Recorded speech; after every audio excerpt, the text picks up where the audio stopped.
But, oh, we're gonna go live.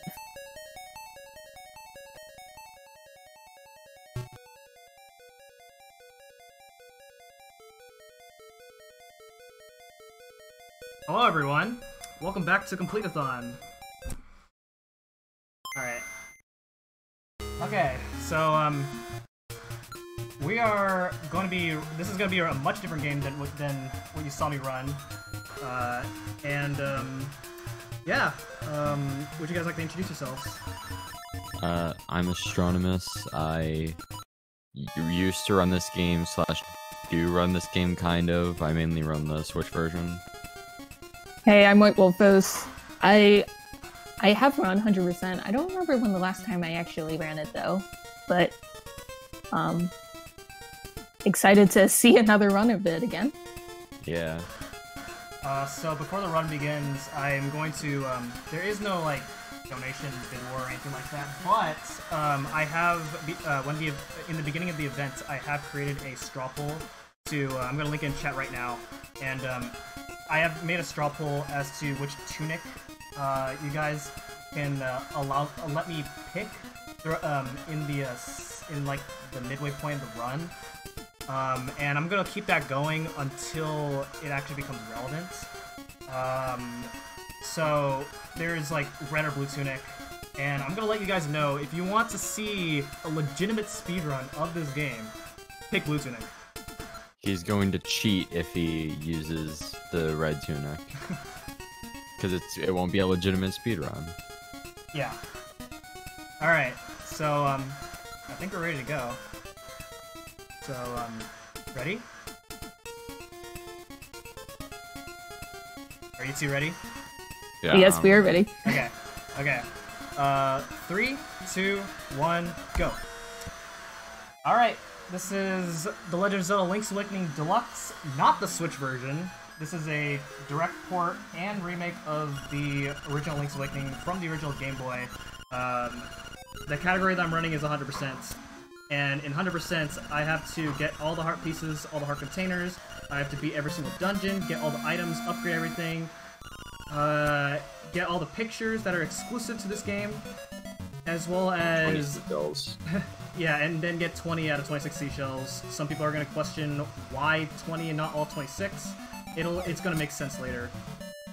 Yeah. Other things that we don't include are opening every single chest or nothing silly like that. We don't have to get all the maps of the compasses or the sharp beaks. And we also don't get the secret medicine, although that does get debated sometimes. Oh yeah, based on the full menu rule or whatever. Yeah. Like that we go off of. Yeah, it's pretty much the category is all the permanent stuff that is in your menu except for magic powder, because technically you can lose magic powder, but hush. Yeah, and you also can't, well, I mean, you can permanently keep the mushroom, but why would you? This luck.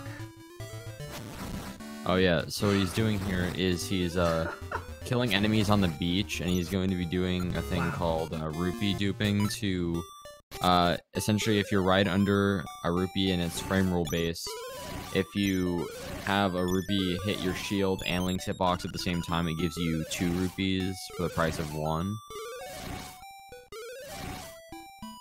And you got some pretty bad luck. I mean, you actually had some pretty good grass luck for a little bit there. Still sub 2 shop, so it's alright.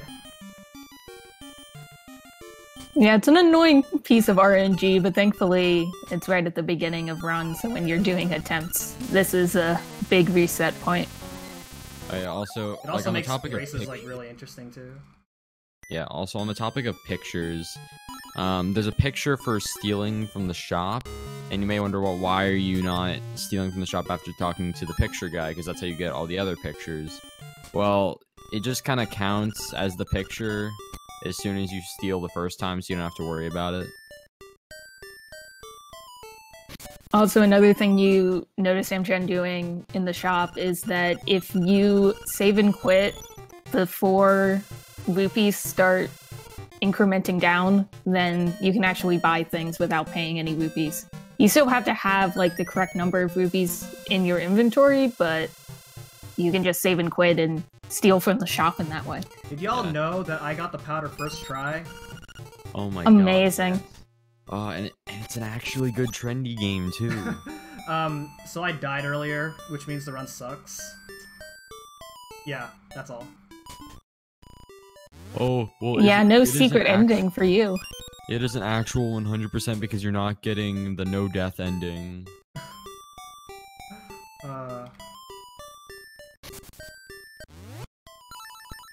Also, if you saw that chain chomp there, we're not going to be seeing much of him in this run, but in 80% no save and quit, or just, I think, yeah, and in no wrong when we're out of bounds.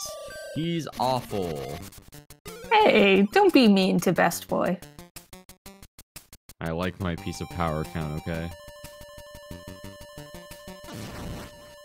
So, M-Chan is going to be pulling off a trick here called a bomb trigger. And essentially, if you place a bomb within a certain amount of frames of each other, it will basically activate whatever the 0th entity is on the screen. I don't know the exact details for it, but essentially you can kind of trigger cutscenes and stuff like that. And what he did there is he skipped getting having to use the powder there with the whole Terran cutscene, him circling around the entire room and stuff like that. And that'll be used later in other situations. Yeah, that one saves like a few seconds. Then there's more significant ones later.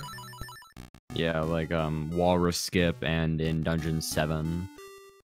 Poor Dungeon 7. So this is Tail Cave, and it is super easy, and nobody makes any mistakes in this dungeon. And that's all I'm gonna say about it. Wow, it feels so weird seeing such a small dungeon. Also, I'm gonna be honest, when I saw you bomb arrow that wall, I was scared. Yeah, so one, if people are more familiar with the Switch remake runs, bomb arrows in this game do not hurt you. So there is no worry of dying to misplaced bombs or bomb arrows. Yeah, well, the world is exactly the same. They're both completely different runs. Yeah, very different. Yeah, there are only like very minor things that are the same between the two. There's a damage boost I could do in order to get to that chest quicker, but I'm already at 1 heart, so I'm not gonna do it. Yeah, and you could do the shield boost, but coming up is a trick called super jumping, so I'm gonna let you guys talk about what that is. Sure. So super jumping, essentially what it is that you can really easily clip a few pixels into a wall, and if you do that jump and then use an item, you can sort of jump off of the wall. The game thinks that you're jumping off of a cliff, so you can get a lot of extra height. And this is extremely. We got a hard boss coming up, and we just won. Very nice. Cool. Yeah, and for super jumps, when you can do it with the magic rod. So the magic rod, the bow, and the sword, you can do super jumps with. But a fun fact about the magic rod is you can only do full super jumps with the magic rod. So you can do a thing what is called the super hop with the sword, or with a naked super jump, or with the bow. Or if you basically do where you just wait to do your inputs for the super jump in midair, you can get a slightly lower super jump, and that can be used in specific areas. So that was an actual hard boss. One arm can cause a lot of problems early on. Yeah. No problem right there. So LADX is known for having the hardest bosses in the entire Zelda series. When you saw me two-shot Rolling Bones earlier with the arrows, you're not supposed to have the arrows up until like Dungeon 5. And so early on, the bow is just very powerful. Yeah. It's a shame they had to nerf it. Poor Switch version. Nerfed so many good things. Even the boomerang. So one neat little time save there. When those kids talk to you, if you just mash B, then it skips most of their text. Why? Yeah. I don't know. But it's only in the Japanese version for some reason. Yeah, for some reason it's exclusive to the Japanese version. But it was in there in the original version for all languages. But they didn't keep it? Doesn't make sense to me. Patches usually don't make sense. Yeah. And as you can see, just a lot of super jump. Well, not a lot of super jumps, but just more applications of the super jump technique.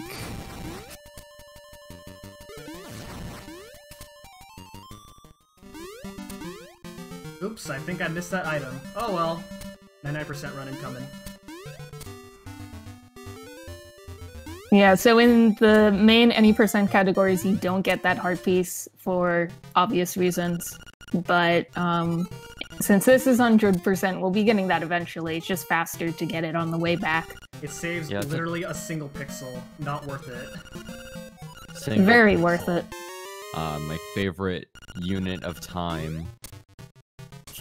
So I actually have to I have to activate that picture quest. It is exclusive to Link's Awakening Deluxe, and I have to activate it now. Otherwise, it's very inconvenient to do it later. And that picture that we got just now is our second picture because when we stole, it actually gave us a picture. Yeah, for some reason that's the only picture that you can just kind of get again, or not get again, but like get without having talked to the picture guy. I guess the flag is literally just steel. This is a hard boss. So difficult.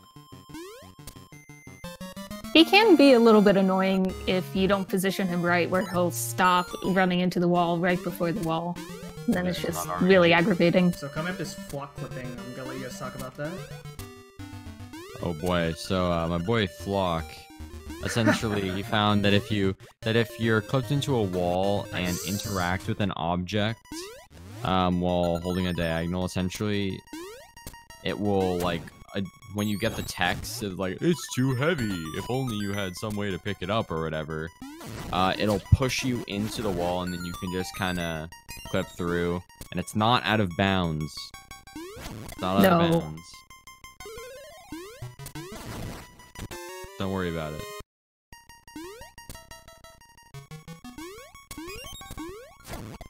Yeah, you can do that on, before you get the bracelet on the rocks. Yeah, and then afterwards you can do it on key switches and such. Yeah. And I guess you probably could also do it on those ice things in D8, though we don't do that. Yeah, I don't think there's any places where you could technically do that in D8 since they're only in the 2D sections. Alright, another hard boss coming up. Literally impossible. Alright, there we go.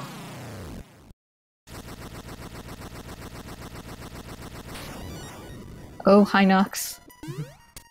So we got a neat little trick coming up. So there's a room with 2 boos, and you're supposed to use powder. But I'm gonna let you guys talk about what I'm about to do.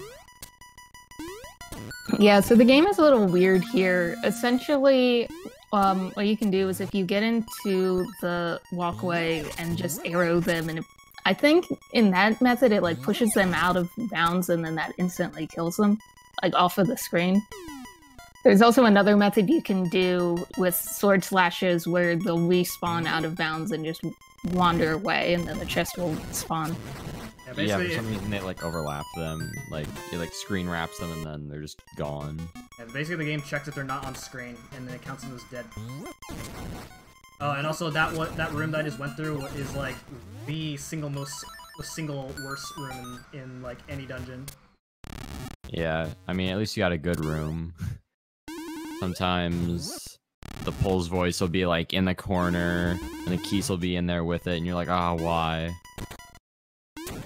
Also, apparently bombs are as heavy as pots. Yeah, I guess the check was, are you holding something? Yes. Move the guy down, move the platform down. No. Then obvious. So here's the genie. He talks a lot. but thankfully there is a method of quick killing him, where essentially in this first stage you're supposed to throw him against the wall a few times to break his bottle, but if you're clipped into a wall and throw him, then it instantly breaks. Then if you set up a bomb and a bomb arrow in the right way, then you can just kill him really quickly. Also, oh my god, there's torches and corners in this. I'm gonna be making a lot of jokes about the remake. That fight's really technical. It's probably like the first difficult fight to learn at first. Alright, so I have been running this game for about maybe a year and a half, and don't really remember the route very well, even after all this time, so I'm just gonna hope that I'm going the right way. Yeah, just wander over here. I'm sure there's something interesting. Yeah. Yeah, maybe it's fast. Who knows? So what actually is happening is that there is... I'll be the buzzkill. There's a warp point over here, and that warp point is super convenient later in the run. But this is really the best time to go and activate it. So you just need to look at it, and it's activated. And since we can save and quit, just activate it and then go back to the Dungeon 2 entrance. Yeah, that'll be useful for other instances of the other warp points, because unlike the remake, you only have 4 warp points in the entire run, and we only use 3 of them because 1 is outside of D8 and it's slow. Also, fun fact, you can choose which upgrade you get here. Some people think you have to increment from powder to bombs to arrows, but you can just say no, and he'll offer up another curse that will either increase your bomb count or your arrow count. But we want bombs here, so we get that first. Yeah, it's one of those annoying things, because you want powder last, because powder only has a very few number of uses in this run, but it's always the first option. So if you accidentally say yes, then your run is pretty much over, because you need the bombs. Yeah, honestly, like, I think you only need the powder for one thing in the game. 1 thing, 2 things if you're bad. Yeah. One of those being the torches in Dungeon 2, which is why we don't skip the powder in the first place. Then the second being if you screw up a quick kill later on the final boss.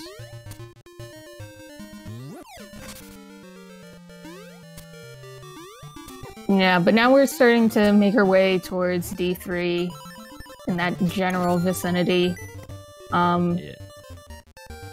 Yeah, and you know, this guy named Richard, you know, he has a castle, he also has this villa. And honestly, honestly, I feel like M-Chan doesn't want to go to a castle right now. I think he just wants to, you know, finish the game. Well, we should at least look at this castle. Yeah, you're right. It's a nice castle. We can get a nice picture.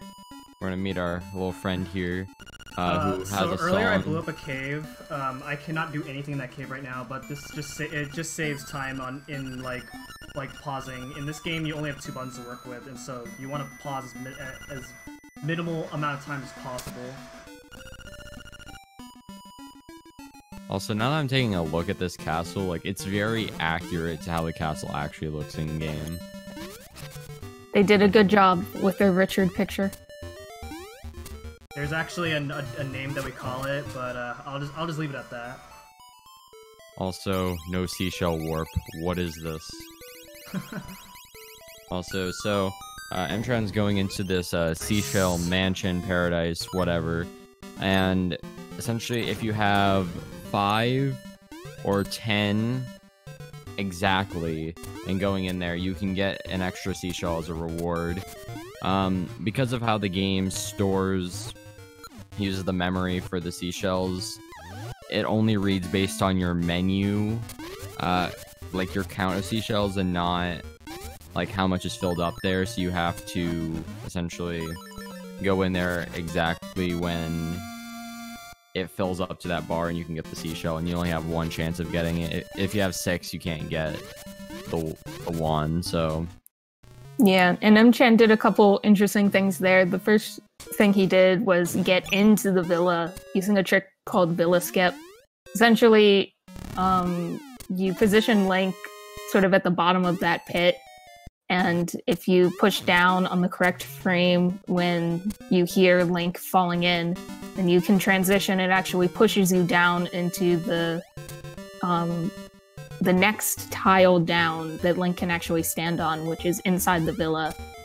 Then he can just go over, get the key, which looks like a leaf because we haven't actually gotten the golden leaves, but it is actually a key. And then now M-Chan can go over here, get this this seashell using a method called Jesus jumping. Essentially, if you pause on the correct frame, then you can essentially buffer an input, such as a jump, and you can use that to walk over the water or jump over the water, as the case may be. Yeah, a lot of stuff to explain. So in this back dungeon, to back here. I'm counting the number of enemies I kill, and that's for a power called Piece of Power. I'm gonna let you guys talk about that. Yeah, so the piece of power essentially doubles Link's attack power and also gives this knockback effect that is also reflected in the red tunic. And it also, what makes it useful for runs is the 1.5 times increase in speed, which allows you to move a lot faster. I think it's 1.24. 1.24. 1.25. Anyways, it makes you move faster, Yeah. and it's very useful. And especially for the boss of this area, we want to have the piece of power to get a really quick cycle on it. I think it's all one cycle. And M-Chan just did Dodongo skip there.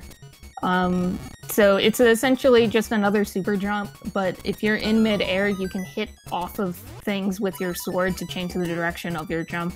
There's actually soft lock potential there if you happen to land in the wrong spot, but Yeah. if you have the timing down, you usually don't soft lock.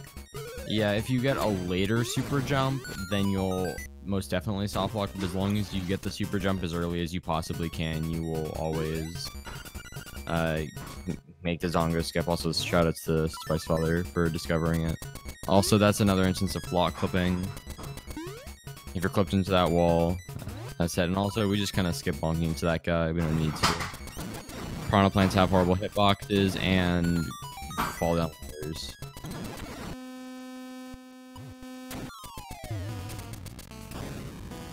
Yeah, so now for the boss. You can do a text skip there by opening up the map so he doesn't talk to you about, you can't see me. And then you just need to split him open and attack him a few times with the sword. And like Astro said earlier, having that piece of power really helps him this boss to kill him quickly. Yeah, I think getting the text is slightly faster than opening the map, but it's really up to preference. It doesn't save that much time. So that's the Sea Lily's bell. Yeah, I think that's where it is. Yep, Sea Lily's bell. It's actually on my splits. I should know this. On my splits, I never have the name of the instruments. I just say, like, D4, enter D4, whatever. D3. Yeah, I just have it just so I fill space. Alright, so we're gonna go back to that cave that M-Chan opened up before with the bomb arrow. Yeah, there's just a couple things to clean up here. Get a couple seashells, get a couple heart pieces, that sort of thing before heading off to the next dungeon. Yeah. And then we're gonna go on a date. But not with Bow Wow. So sad. He won't be spying on the date. No. Sad face.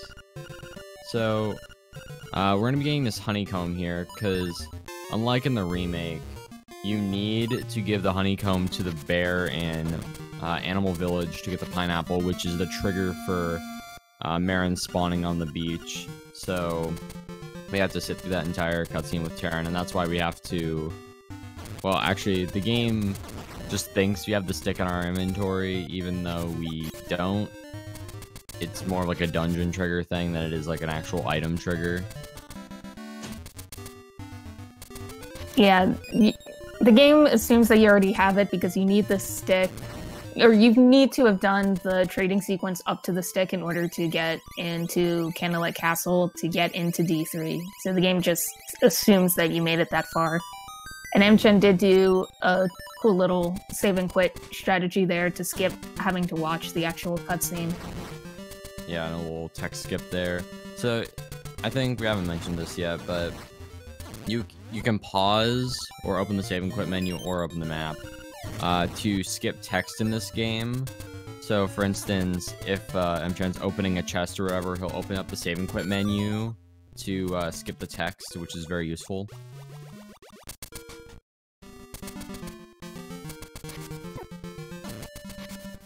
Yeah, so now, like Astro said, we need to get Marin to spawn on the beach because there are various photos and such that we need to get with her. So in order to get her to spawn, we have to actually give the honeycomb to this guy, this bear over here. Yeah, I wonder what he's cooking. Also, another text skip there for collecting the pineapple. And this will be our third and final warp point that we use in the run that we'll just be cycling through.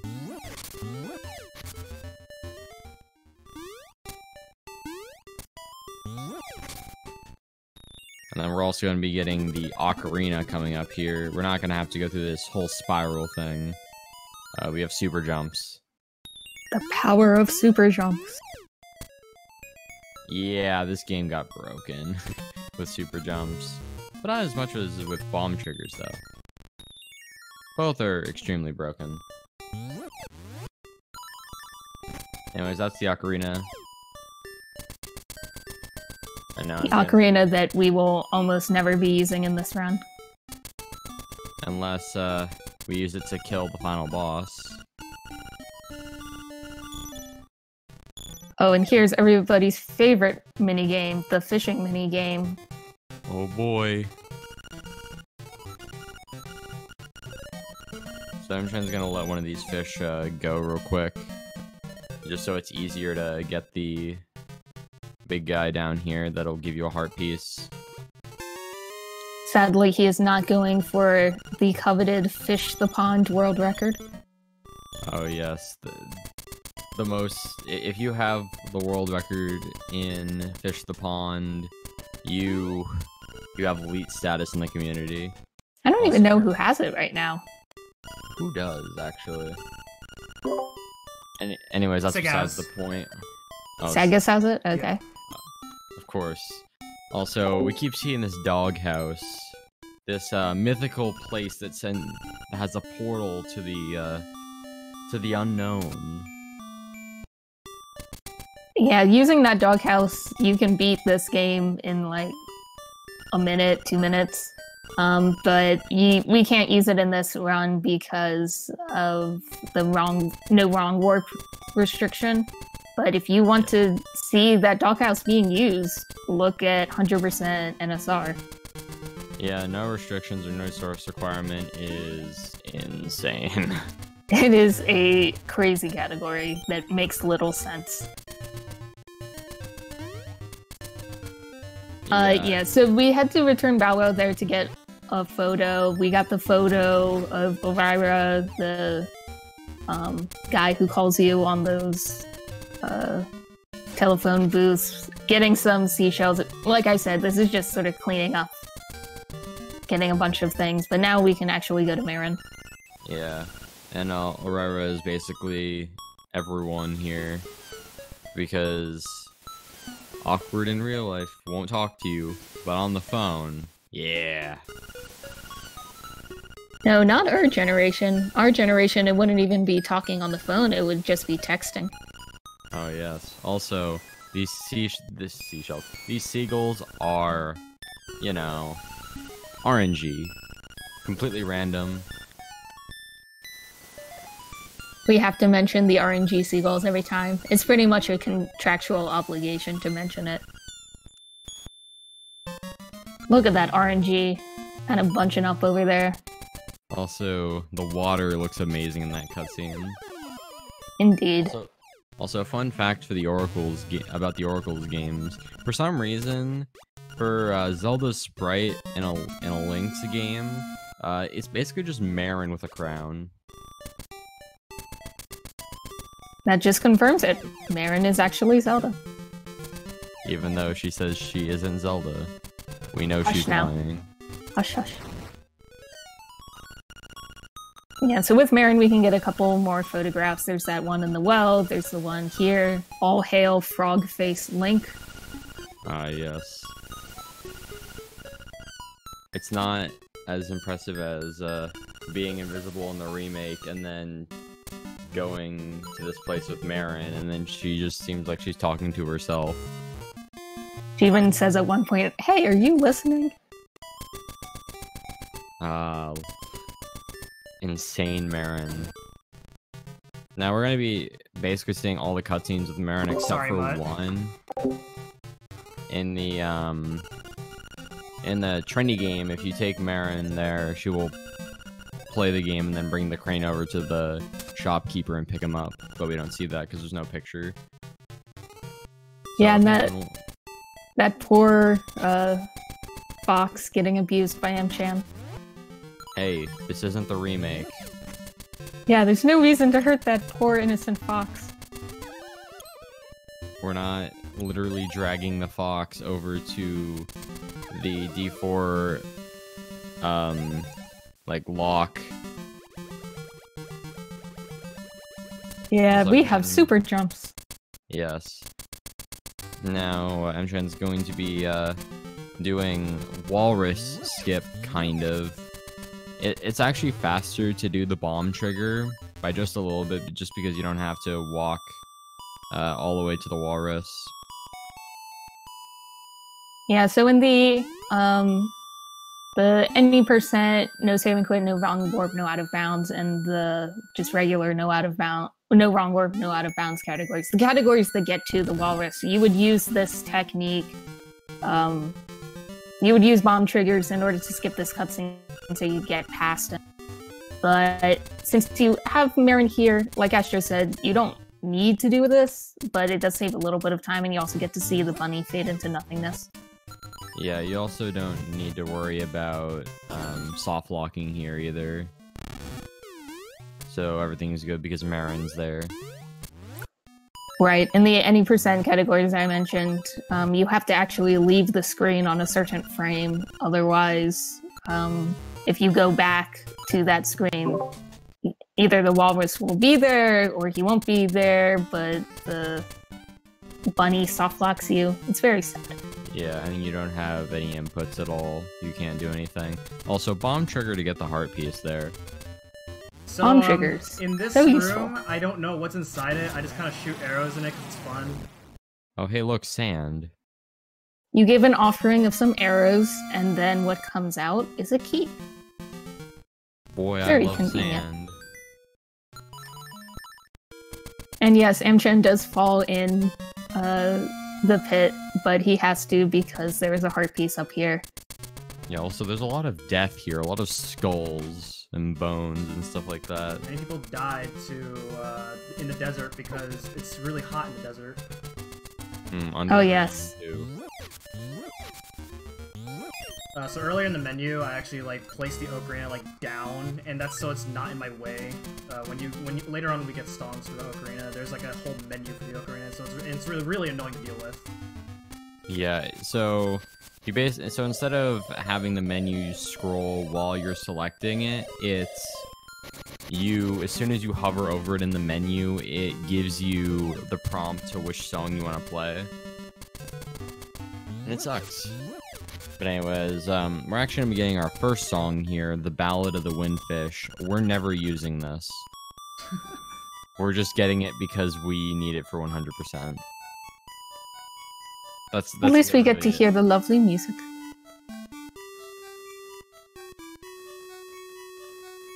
This is the first game that introduces the ocarina. No, it's not A Link to the Past, because in Link to the Past, it's the flute.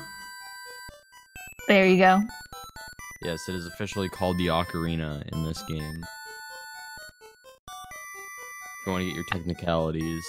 I actually don't know if in the Japanese text, like, if it's called the same thing. I or think not. In it's Japanese still Link to the the- Past, it is called the ocarina. So, yeah, in technical terms, yeah. Doesn't matter. Alright, so it's been a while since we entered a dungeon, so I think now's a good time to do it. Yeah, so we're gonna not do angler key skip because, well, we can't do it, and B, it would technically be slower But, because we'd have to go down anyways. so earlier, when we activated that warp point, and this is what it's used for. And we're already up over here. It is important, by the way, to not forget to open up Dungeon 4. Ah, yes. Don't forget. If you don't open up Dungeon 4, then when you get to the top of the mountain to drop down, you can't. It's very sad. I have done that way too many times in all categories, even in the new game. Yeah, so we got a dumb trick coming up, so hopefully I can get it. It is called Obstacle Skip. It is Y-axis pixel perfect. I'm a little bit too low. Oh boy. If you do it twice, it saves 0.5. Oh. Okay, that counts. Oh no, return to the vacuum. So, optimally, if you get it immediately and first try, it saves 0.5 seconds total because you do it twice. But it's the ultimate swag strat, also known as Jesus Jump. So, unfortunately for you guys, some people are gonna be disappointed. I am not doing a trick called Earlier Skip. I'm gonna explain. We'll explain more about what that is later. But it's all you have to know is that it saves 15 seconds and it's not marathon safe. Yeah, essentially, basically, all it is you do what we did kind of with Villa Skip, where you use the pit mechanics to get put into the bottom of the tile in the Rooster Cave and then just jump over with a carefully timed jump. So it's very Also, nice. the photographer is dead. And M-Chan, I'm very disappointed in you. You did not get Butt Sword. Oh, yeah, also, that cave that he went into before is just a quick save and quit point there. To get to Dungeon 4 quickly. And finally, we're back in the dungeon. Amazing. Wow. We used to actually we used to actually split this dungeon apart in older runs of the any percent category, but we don't. We do all of it now because we have to deal with the ghost quests. Yeah, and also, in 80% no save and quit, the ghost trigger is either finishing, to make it so the ghost doesn't spawn, is either finishing D4 after having, I'm sorry, if you have the level 2 bracelet, the ghost will never spawn. And if you finish D4 last, then the ghost never spawns.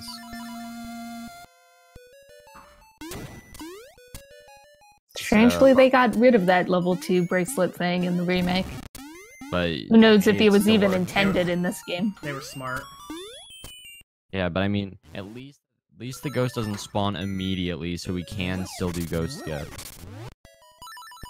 Also, a little P-hat jump. There's another method of doing this that saves and equip, but it's pretty difficult. And really cool dungeon design coming up, right there. It skips having to do some puzzle, and then this is the hardest boss in the entire game.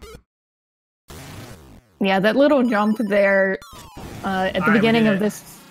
Very nice. At the beginning of this one, I mentioned that there were just a few tricks that are in the Switch remake game that are in this one, and that's one of those tricks. You can just make that simple jump. See that little skull down there? Yeah. That is the skull of Cravone, the man who couldn't hook shot down underwater. Oh, poor Cravone. We have to bring him up every single time we do commentary. I mean, we also got to talk about his ROM hack as well. Someday I will actually play that ROM hack. It's fun and really difficult, but it's fine. So now we get Mambo's Mambo here. Oh! Two things that make it better is, or one thing that makes it better is this lovely cutscene with the O's. Yes. The thing that makes it worse compared to the remake is you can't actually warp anywhere but one location. So it gets... I think it still gets use in this route. Yeah, but like, not a lot. Twice. Oh! Gotta love those O's. I like this version of the song better than the remake version. I like the pixelated. I just like the chiptune. What can I say? Oh yeah, the second good thing about that cutscene is that in this game is that you can do what M-Chan did and just hang out in the air and do your dance in midair. Yeah, it's weird. Also, a heart piece that... Why? I guess you'd find it... I guess if you're just randomly hanging out in the world and you decide to dive in that cave, oh hey, look, a heart piece. There's a worse one it's later. It's the incentive to buy the guide. Exactly. Oh, At least, yes. At least that one, I think, is reasonable because you can fall into that area from above. And there's our ghost friend. You can fall into that area from above when you're leaving D7, so I can understand, like, you would get dropped there, maybe accidentally press the dive button and get the heart piece.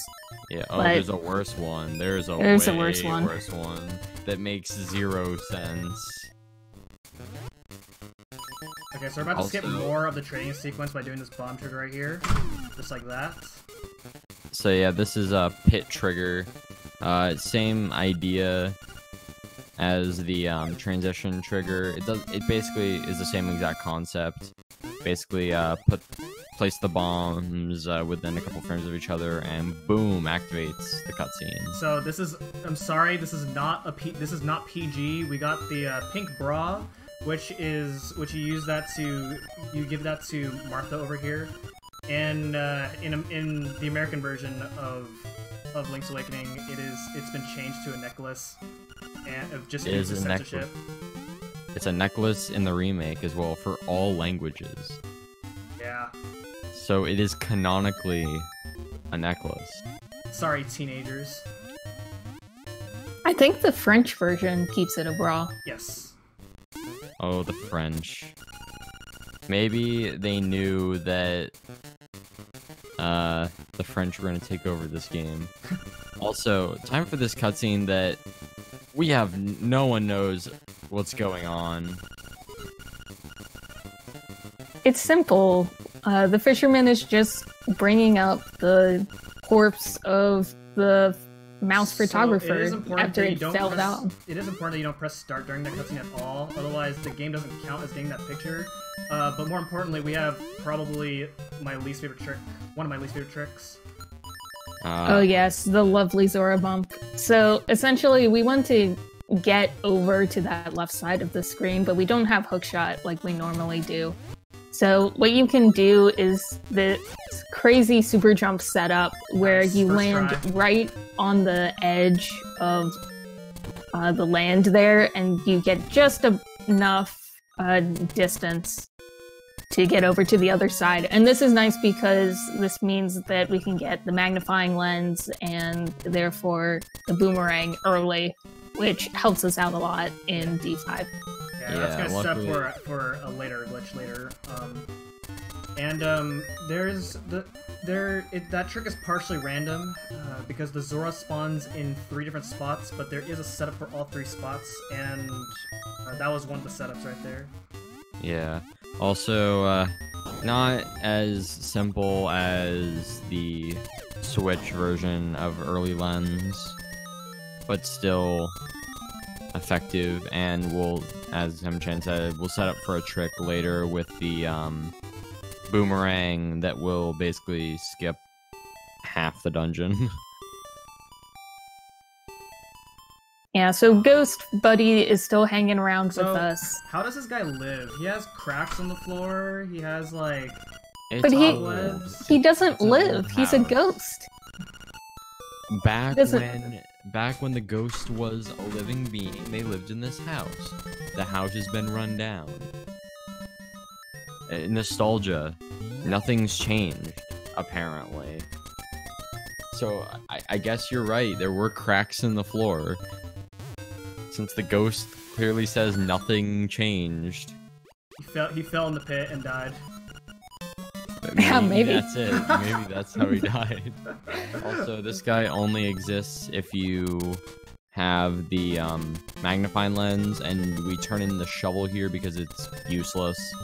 After D3, it only has one use in the entire run, unless you want to do shovel buffering, but...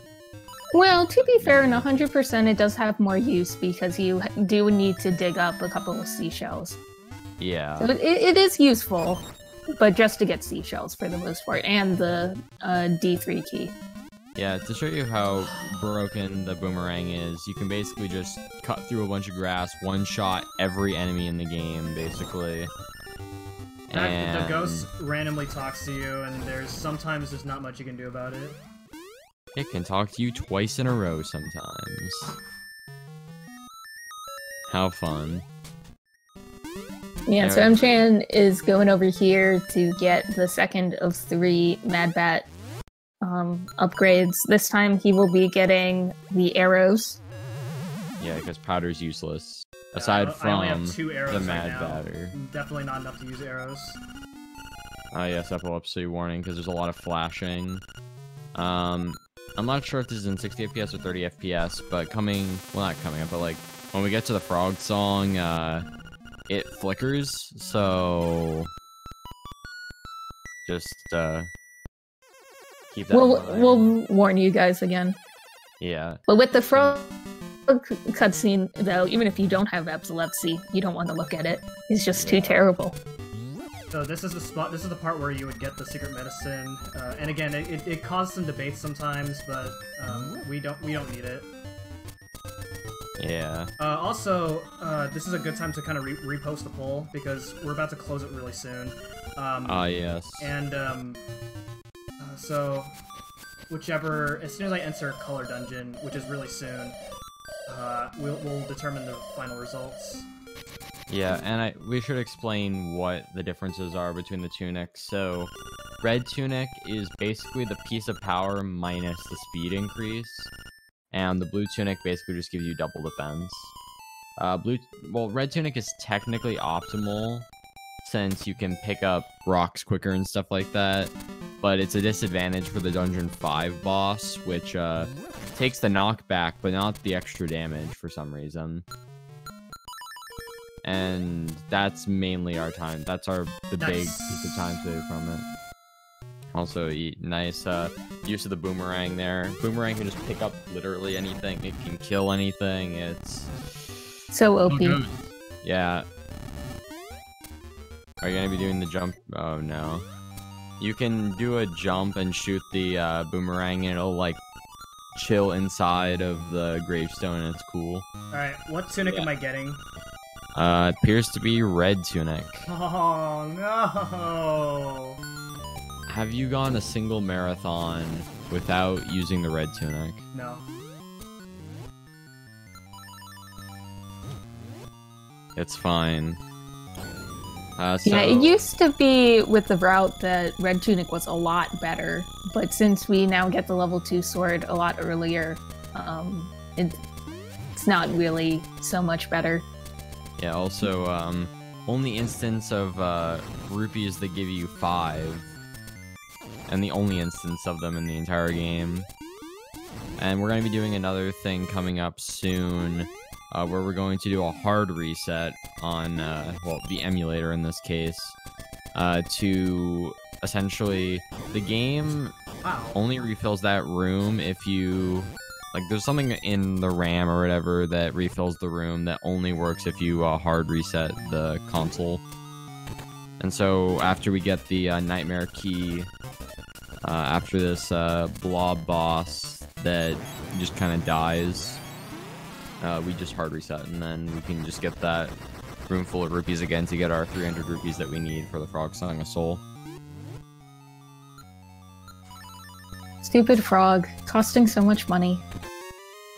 Yeah, honestly, the game feeds you rupees, so it's not a surprise. Yeah, just how the route works out, it's just more convenient to farm rupees here.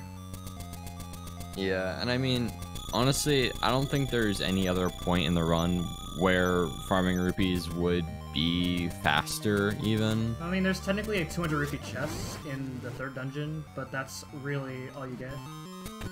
And there's also another treasure chest you can get in D5, but... Yeah, but, like, taking those detours is slower. Also, Rock Enoch's dead, don't even see it. Hardest boss in the game. But coming up is the most, well, not right now, but soon, the most confusing boss in the game. Oh boy, Pits. Am I right? Pits. Also, bless RNGs. Here's our bingo room. Essentially, you have to get the light color guys into their holes, but sometimes they can behave really weirdly. Yep. Alright, now time for... If you don't know how to solve the puzzle, this room is awful, but if you know the pattern, it's super easy. Now coming up is a boss that... It makes no sense. Hit a bunch of times till dies is basically the best explanation, but... Oh, nice. Yeah, but essentially this fight has no instructions, and whatever the boss says doesn't make sense. Yeah, basically he's like, red means danger, blue is blue is good, green, yellow is caution. All right, pick the right one, M-Chan. You can Don't just cheat mash us. it. All right, you got the red tunic. It's over. It's done. So yeah, The knockback begins. So yeah, we should probably explain this. So there are different strats throughout the run between which tunic you have. There are different strats with red tunic, but they're sometimes really hard to do, or I only ever know how to do them with blue tunic, because I only ever do runs with blue tunic. Yeah, because blue tunic's faster. Because weirdly, in this version, they didn't even think about this. But the level 2 sword and the piece of... Not the piece of power. Well, that too. And the red tunic don't stack. Their powers don't stack, so essentially... Your attack caps at 2, so getting the level 2 sword when we do is faster. So it just doesn't want the red tunic. That jump that I just made earlier is not as easy as it looks, as you're supposed to have the hook shot, but if you like time it very precisely, you can make that. Yeah. There is a And you trick have called to be dumb clipped. jump in any percent, but that may as well be dumb jump. Yeah, this is the dumb jump of a hundo.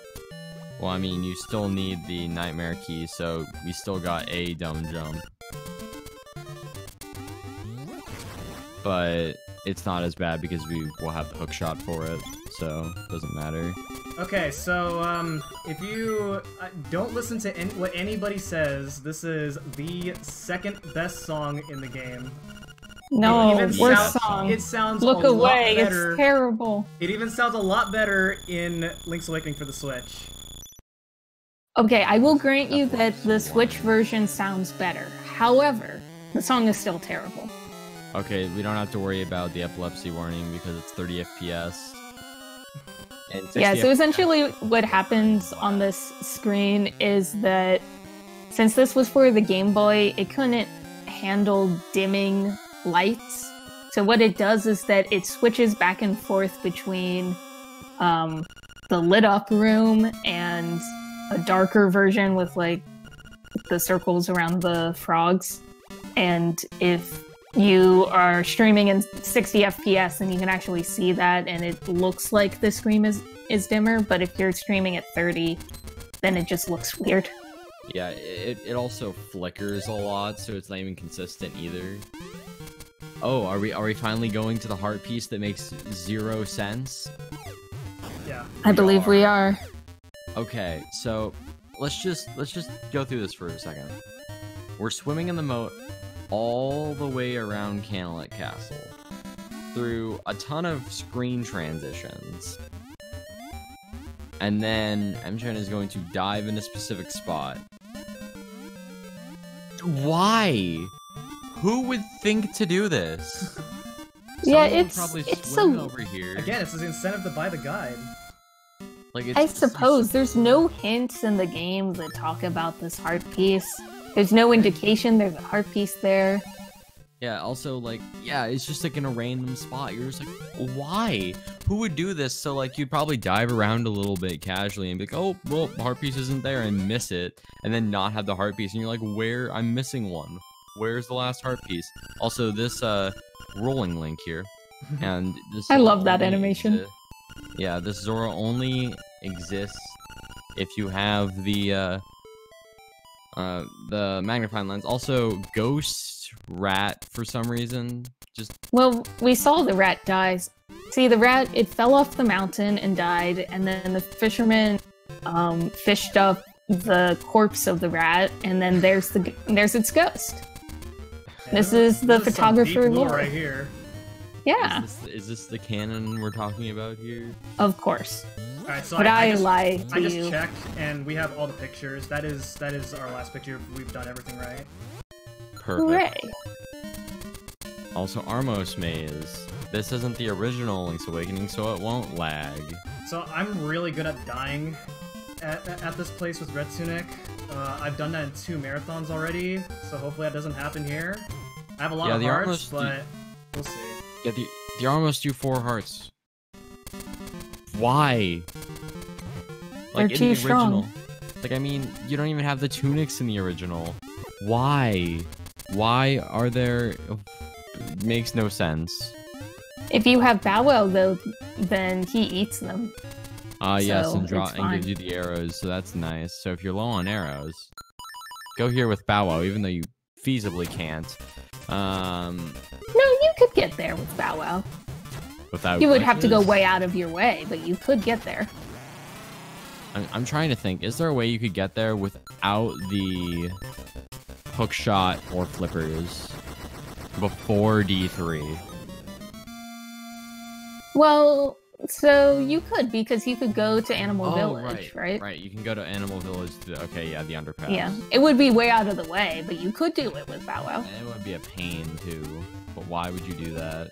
But you could. That is the You point. You'd likely be one shot. The way I fought Armos Knights is different depending on which tunic you have. If I had the blue tunic, I would have done something called bootstraps, but we decided to do the easy way instead. Or you can do the arrows strats, where you can just spam your arrows since you have 45-ish. Oh, bomb fairies. Bomb fairies are mean. Not over They're yet. mean. They're more mean in the remake. Ugh. Okay, so Also, this is called Zorlax Cave or Node Pit. Okay, we made it. That I make that harder than it's supposed to be. Yeah, Node but, Pit is yeah. the small one. Zorlax Pit is the large gap. And we don't have our friend Bow Wow to eat this cutscene, so we have to watch the whole thing. Okay, so if anyone has a random number that they want to guess in chat later on in the dungeon, then please do so right now. First try horse heads. I'm bold. Okay. I'll go with 4. 4?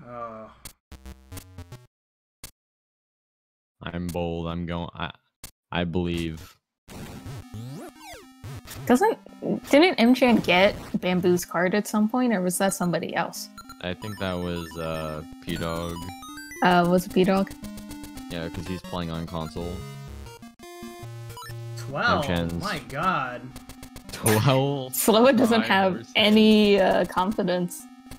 I mean, it's a 25% chance you get it. First try, so you know.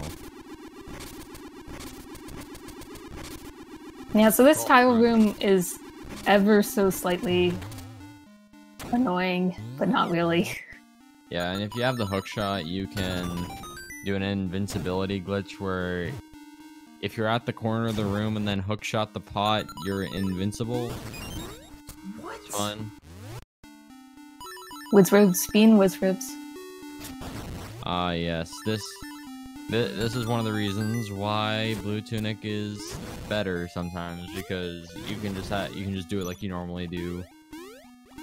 And Yeah, the knockback can mess you up, unfortunately. yeah. Also, so we're skipping basically most of Dungeon 6 because super jumps. Did y'all know that you can open up chests with pots? Literally Just the this only one. chest in the game. And that is exactly what that one owl statue tells you. Oh my god, what the heck? Yeah, so Okay, there we go. this super jump that Mchan is doing, you have to be careful with it, because if you don't do the super jump from the correct spot, then you can soft lock and get stuck in the wall. But thankfully, there's a good visual cue based on like the ripples of water.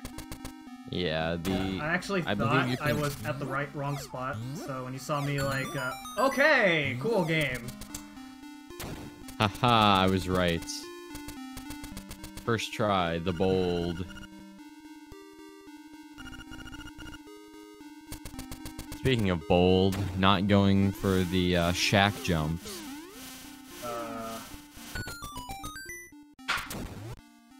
That is especially bold. Shack jumps are supposed to be super easy, but for some reason I always have issues with them, even though they're really straightforward.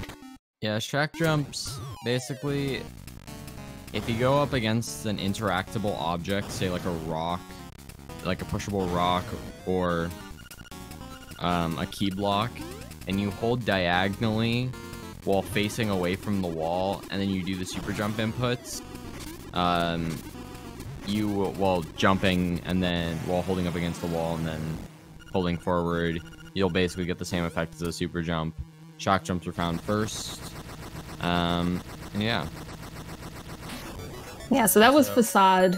Facade is a pretty straightforward boss because you can actually hit him before his face spawns in. His hitbox is still there, so you can get off 3 bombs before the fight actually begins, and then you just have to hit him 2 more times. Funny enough, the next game that he appears in Oracle Seasons, they didn't fix it. They made it worse. You can literally kill Facade before he even exists in Oracle Seasons. I was trying to do a bomb trigger there, and it saves 2 seconds, but that's okay.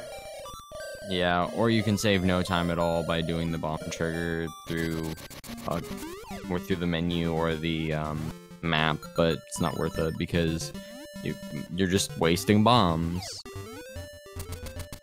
Yeah, essentially what happens if you get that bomb trigger there is that the animation of the owl coming in and leaving is skipped. So you still have to go through the text, but... Yeah. Now we're Also, getting level 2 sword time. sword, and it requires 20 seashells, and so when you get the level 2 sword, the rest of the seashells despawn, and so that's the reason we get 20 and not all 26, even though that can get debated sometimes. But when you get the level 2 sword, the seashell count does not appear on the menu anymore. Yeah, and also the all the chests or locations that have the seashells either don't have the seashells anymore, or the chests turn into rupee chests. I believe there are 50 rupee chests? 20. I think 20 rupee chests, okay. Yeah. Also, you got Martha there. Now we're heading to Dungeon 5, and there's going to be a trick that Mchan's going to do. I'm going to do a safety save first, because I do want to show this off. Yeah, called Early Hook Shot. And to put it simply, Early Hook Shot, if you bring an object from a room, say a key into another room, because the game only checks for the item, like Link collecting an item in a certain room, you can, instead of getting the key in the room to the right, you can go into the 4th Master Stalfos room, which has a drop of the hook shot. And if you basically transition with the key, you can get the hook shot early and never have to fight Master Stalfos aside from the first time to get to the boss key or the nightmare Yes. key. Yeah, so this was the reason that we wanted to do, and nice first try. This was the reason why we wanted to do early lens, because you can only do this trick if you happen to have the boomerang. Yeah, also, this trick, why MChan was so excited that he got it first try, is that it's frame rule dependent, meaning that it has a 50-50 shot of working, because every other frame it'll work. Yeah, and if you do it incorrectly and accidentally collect the key, then either you have to reset or you have to do the dungeon normally, which this is not a fun dungeon to do normally. It's just really long. Even with some a few strategies to make it faster, it's still really long. Yeah, the trick overall saves faster. The trick overall saves like a minute, but in the dungeon itself, it saves 3 minutes. Oh yeah, very nice as well. So, what would be dumb jump isn't dumb because we have the hook shot, so we can just kind of. You also summon kill Master Stalfos for an extra key, and that's a setup for a trick called hookshot clip. Yes. I believe it can be done in a lot of areas, but it's just most useful here.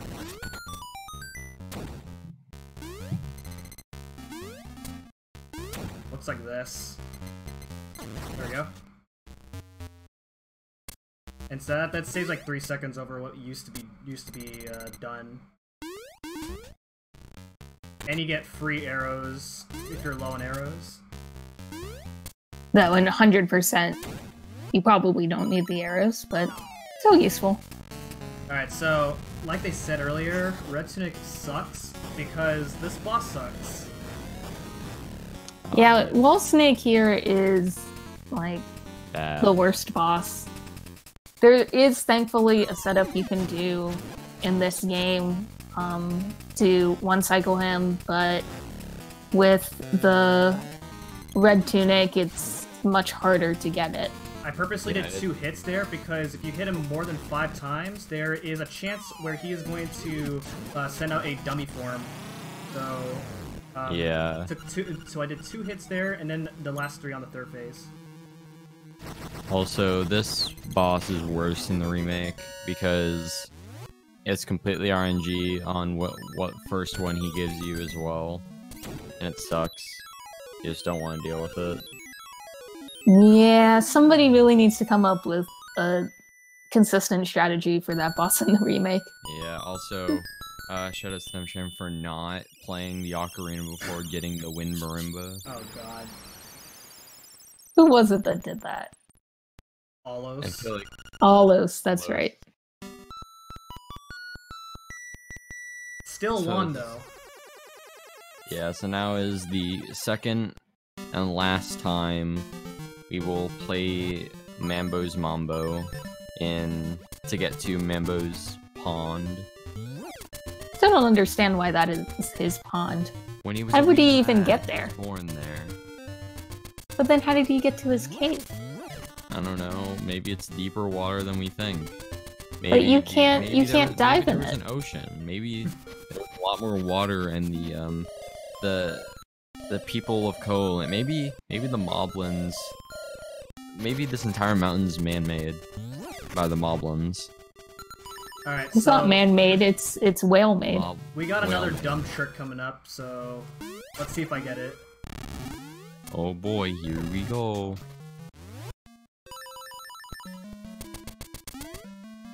It's a fun little trick. First, I have to get this heart piece through Bomb Trigger. Thanks, Bomb Triggers. Yeah, it's actually a really nice bomb trigger, actually. You know, yeah, honestly, not having to go around I is had nice. forgotten where that heart piece was before playing the remake because I was so used to just doing the bomb trigger that I was like, where is it? Very nice, Hamchan. You can actually blow up a wall that doesn't have an indicator that that's a wall you can blow up, to then, like, and it's on the way to D8, to then go all the way back, down, and then get that heart piece. It's dumb. Now it's time for Rooster Skip. Yeah, so the thing here with Rooster Skip is, what you're supposed to do normally is use the frog song to wake up the rooster so you can go get the key, but that takes too long. So one thing you can do in this game is that on one particular frame, when the hook shot comes back into you, you can do a single input, and because of that you can jump across this pit, essentially. It's an annoying trick. There is a buffered method and an unbuffered method, but even the buffered method you can still be tricky, especially when Bow Wow is there. And one of the most annoying things about this trick is that if you fail it, then you fall down the mountain and you have to climb it back up. Yeah, it doesn't lose as much time in save and quit categories, but in no save and quit, it loses you 30 seconds each time you fall down the... Yeah, 30 to 40 seconds, it's awful. Especially when it's, like, not your fault that you fell down, but it's Bow Wow's fault. Yeah, and if you're playing at a top level and dude, I don't understand what's happening. Do it unbuffered, that's 2 straight frame perfect inputs, and even buffered, it can be a little tough. Because sometimes you pause too many times, and you're a frame late or whatever, but it doesn't look like you're a frame late. Or you accidentally, like, don't pause and then fall. I've seen it all. Okay, there. Sorry about that, everyone.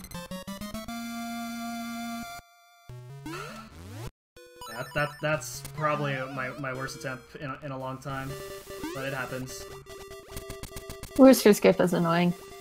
But earlier we were talking about early Rooster Skip, and you would just get that right before Dungeon 4, and it involves like a similar property of Villa Skip in order to get it, and it's dumb. Yeah, it's very bad. Yeah.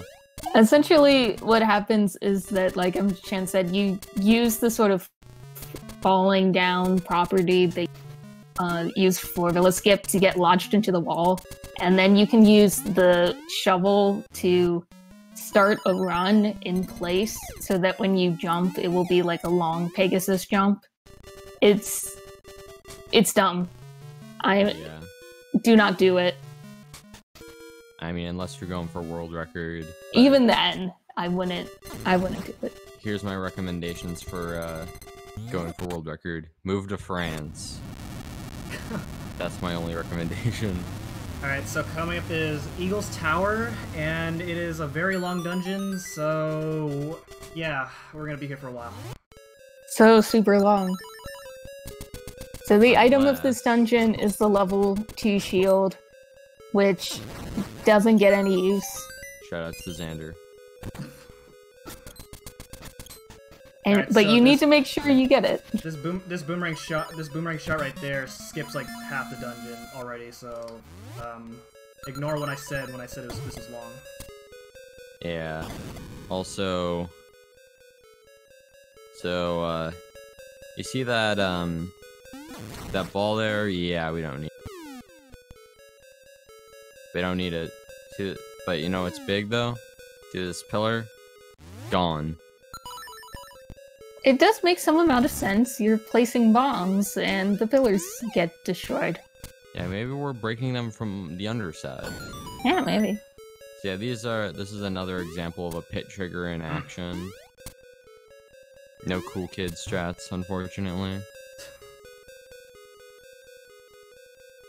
Yeah, I do love the fact that level 2 shield is so worthless. That even in the remake, it's worthless. Alright, you guys should probably explain this next trick that I'm about to go for. It is called Goombasser. Yes. Oh boy. So, essentially what's going to happen here is there's a form of super jumping. There's a form of super jumping called naked super jumping, where you can do a super jump without using item. And so, essentially what happens is you want to get up to that top ledge. Ooh, first try, let's go. Nice. Very nice. You want to get up to that top ledge, but it's like just barely too far. So you can do a naked super jump while being on like the very edge pixel that still lets you do the super jump. You do the super jump, land on a Goomba, and that gives you just enough height and distance that you can get on top of there just barely. Yeah, also, this is a very well-made boss. Extremely well made. Hard. Yeah, so this only works if you have done a save and quit. If you save and quit at least once and you don't transition down for some reason, the menu bar doesn't exist, so you can hit the eagle in his base position, and then it just doesn't exist anymore, and it's gone. Yeah, so it's this weird thing that you just can't use in any percent, no save and quit, no run warp, no out of bounds, because you don't save and quit in that category. I don't. So you have to use another explanation. strategy with bombs. It's really bizarre. Yeah, I don't think we have an explanation as to why it works, but it works. Because it's a well-programmed That's game. a lot of things in this game. Like, we don't know why a lot of things work, but they work, and we just take advantage of it. Honestly, the original Link's Awakening is probably the most broken Zelda game. Probably one of the most broken Nintendo games to exist. And then you guys broke it even more on the new game. Yeah. Yeah, but at least we can use Grezzo as an excuse for that. Yeah, Grezzo is an excuse. Alright, I'm gonna give myself one try at this particular trick that we're about to go for. I'm not very good at this, but we'll try. Zoomerang. Best trick in the game. Oh, okay.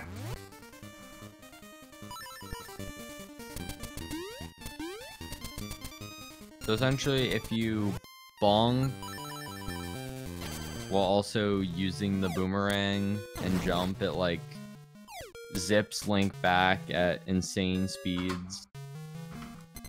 And it's cool. Yeah, it's a neat little trick. It barely saves any time, but it looks cool. Yeah, it looks cool, but it's like, it's really hard to do.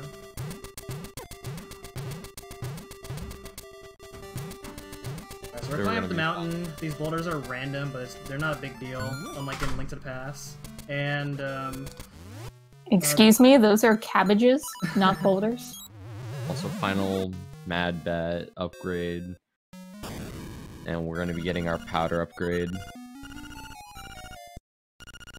Yeah, we save powder for last because we don't really need it that much. Fun fact, I've been up to this mountain with exactly 1 powder left. Nice.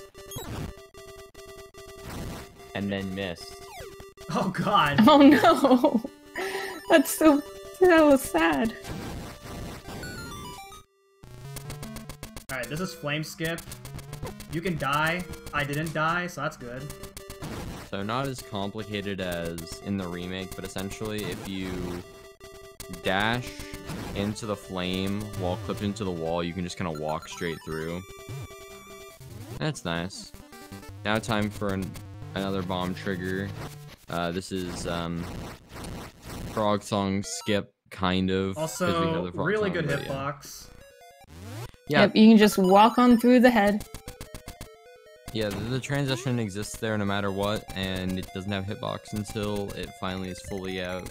When you're actually fighting that boss, he's really difficult because all you do is just stand in a certain place and just mash sword. Also, That's Roomba different in the remake. Yeah, you actually have to break open his head and stuff like that. Making us actually fight bosses. How mean. Also, time for Bookshot. If you stand in one of 2 pixels and hookshot while right after jumping, and the hookshot has to be on the B button, hence Bookshot, you can clip through the key block and skip getting a key. And here is Bueno, who we cannot skip. Good boss fight. Bueno skip exists. It does exist. Don't tell anybody. Yeah, so there is a trick to skip Bueno, however, it is technically considered out of bounds by this rule set. Seabass will haunt you. You're only allowed to do it if you're playing Original Link's Awakening that has a different out of bounds rule set. Fun fact, people were doing Bueno skip well after the Seabass rule set and only got banned in 2016. People just realized, oh wait, this is actually out of bounds by the rules. Yeah. Shoutouts to Rapid who took the hit for us. That room is a lot harder than I made that look. The Vire is really annoying to deal with. Yeah, Vires. Oh hey, speaking of enemies that don't suck in the original but are awful in the remake, Cue Ball and the Vires. Cue Ball you can just kind of kill really quickly. That's nice. Also this Roomba room, everyone has their own pattern, you know. Yeah, there's like 27 different combinations, but that's my way. And they're all equally as fast. You can actually jump while you're controlling the Roomba, but that's risky because you run the chance of accidentally screwing yourself over. Yeah. Yeah, if you accidentally fall into a pit, and then that can mess up your controls. But yeah, and then coming up here is a Jesus jump into wall clip, and then super jump. And then it skips going through an entire cave.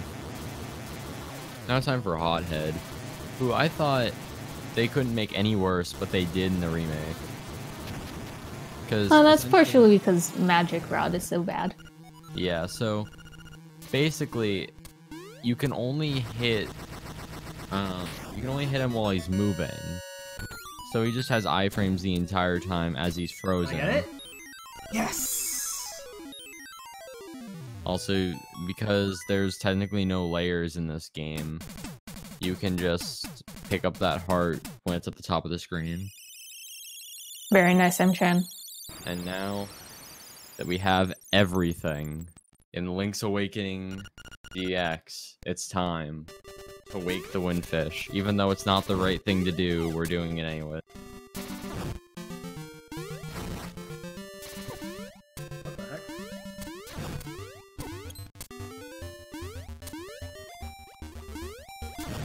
Hitboxes. You know how we got this Ballad of the Windfish earlier? We're not using it.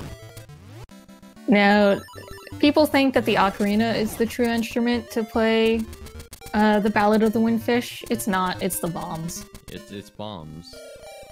Yeah, have you never heard such a lovely song on the bombs?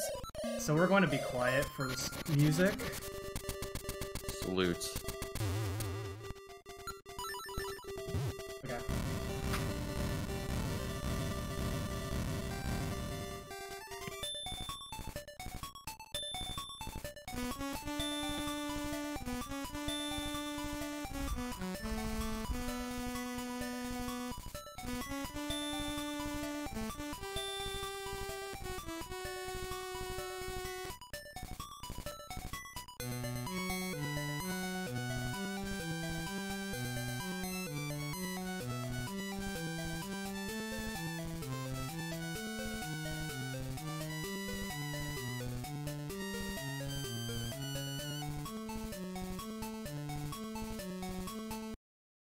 Okay, so there's a lot to explain for, here coming up. First thing is that I'm going to meme about this, but we're going to go for YOLO Egg. And as long as you don't read the book in the library, the path is always the same. And I'm going to let you guys explain the boss fight. Yeah, so with the boss fight, the first thing that will happen is a bomb trigger in order to skip the text. And also you can perform a quick kill on the blob just by using the sword. So hopefully that'll work out, because Yeah. if that works out, then there is a manip that you can do on Aghanim so that he will give you 0 blue balls, which is nice. Also, apparently, if you just don't hold out if you don't slash your sword here and then place a bomb at a certain time, the blob will always die. It's not a 50-50 shot anymore. And M-Chan's not going for the manip, I'm pretty sure. The manip's really weird. We have an app for that. Shout out to Spice Father. Yeah, essentially how the manip works is that if you stand in particular spots, depending on where Aghanim spawns, then he will always give you the correct... Nice. Oh yeah, also, it seems like M-Chan is going for the manip. Yeah, he got it. Oh, okay. Also, so the next thing is doing this Moldworm quick kill, but unfortunately M-Chan didn't trap him. yeah, this literally exists in all versions of the game, even in the remake. It's so much easier in the remake, though. Yeah, also, Ganon quick kill, which is not easier in the remake, is actually harder in the remake. And now time for a boss that we still don't see. It was like an homage to the sand that we saw earlier. So there's a trick that you could do called Death Level Skip. And essentially, if you play the Ocarina Song 1 or 3 or no song, on a certain frame, as a bat is about to move, it will kill the bat. It will keep the bat existing, and then it'll just instantly kill Deathel. Alright, time's coming up right now. Nice. Right. And the boomerang one-shots Deathel. Very nice. Yeah, So normally you need GG's. 16 arrows to defeat Deathel, but with the boomerang you just beat it in 1 hit. So the time that I got is 1:24:24, which does beat my Red Tunic PB. There you go. Yeah, that's all I gotta say about the run. Yeah, that was a pretty good run, honestly. Aside from a couple of the Rooster Skip fails, you did a really good job. Yeah, thank you.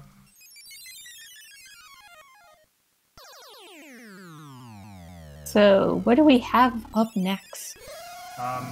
Well, unfortunately, because I did die 1 time, we cannot show off the secret ending. Ah, So sad. Yeah, Marin does not Not become a 100%. seagull. not 100%.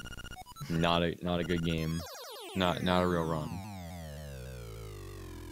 But yeah, thanks. So yeah, once again, thank you to Slow for coming to me and asking me to if I want to submit for this. And I'm really happy that I got to run 2 of my main speed games. Most people in the speedrun community know me for running the Zelda series and New Super Luigi U, and I'm happy that I got to show off both games that I'm most content for. And yeah, do you guys have anything else you want to say? Check out my Link's Awakening DX No Save and Quit World Record Progression video to get more in-depth explanations on how the game kind of progressed over time, because the 100% route kind of followed portions of the kind of evolved alongside the No Save and Quit run, so you get a lot of stuff like super jumps and bomb triggers that factor into the run. And hopefully a 100% one will be out hopefully by 2021. Right now I'm working on, well, at least have plans to work on an any percent unrestricted world record progression for next year.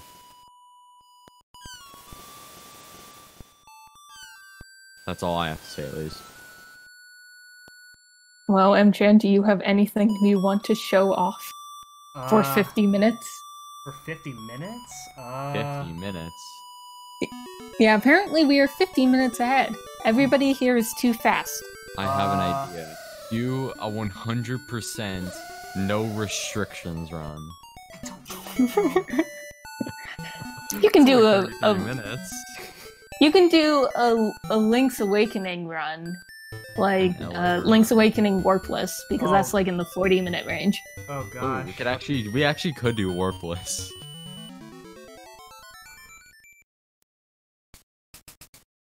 You could do 100% LA. Oh god, 100% LA. How long is 100% LA? An hour and 5. That's good. It's significantly different because you don't get the pictures and there is no color dungeon. Right. Hey, but I mean, we are ahead of schedule, so.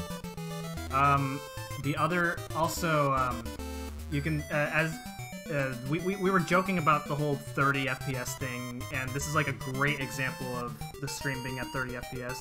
The credits oscillate at like 60 FPS, so we like to like make fun of streams that are in 30 FPS with this stuff. It's supposed to be flickering and like making it look like it's like transparent, or translucent, but you just get these individual letters. Yeah, it's sort of the same technique that they did for the Frog song, so it just looks weird. So what category are we doing now? Or we could do a glitch exhibition. I don't really know glitches. Do ACE then. Yeah, just do the straight up any percent run like 20 times. Oh boy. I usually like to watch the credits here after every run because it just feels satisfying when you complete a run. Most after a PB. Technically, it was a PB. With the red tunic, yeah. Red tunic's a lot more work than LAS. Just FYI. Oh yeah, because you don't have the stupid knockback stuff from the red tunic. Well, it's like with 20 hearts in LAS, you really shouldn't die. Yeah, that too.